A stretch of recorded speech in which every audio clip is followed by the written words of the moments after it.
बिस्मिल्लाहिर्रहमानिर्रहीम। अस्सलाम वालेकुम। मैं हूं आपका मेज़बान मोहम्मद अली और आप मेरा यूट्यूब चैनल देख रहे हैं।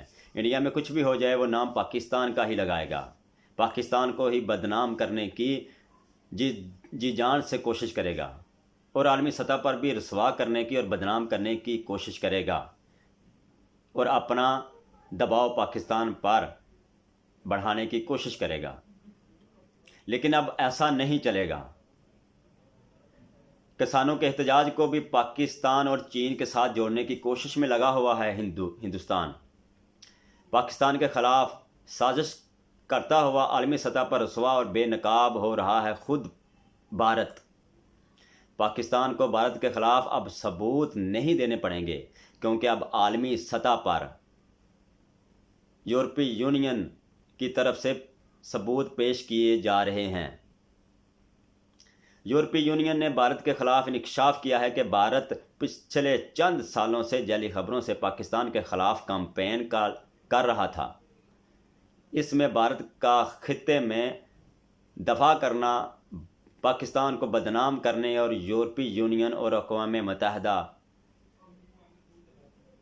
को गुमराह करके अपने मफादात हासिल करना था। जाली खबरों के मतलब यूरोपीय यूनियन के अदारे ने एक रिपोर्ट जारी की है। भारत ये सब जाली खबरें फैलाने और अपने नाजायज़ मकासद को हासिल करने के लिए मीडिया के 750 अदारों को 10 गैर फ़ाल अदारों और इंसानी हकूक़ के एक ऐसे प्रोफेसर के नाम को इस्तेमाल करता रहा जो 2006 में दुनिया से इंतकाल कर चुका था, जो दुनिया में ही नहीं जिसको मरे हुए 2006 में वो फौत हो चुका था, उसका नाम इस्तेमाल करते रहे ये लोग। इन अदारों के ज़रिए 119 ममालिक में झूठी और जाली खबरें फैलाई गई।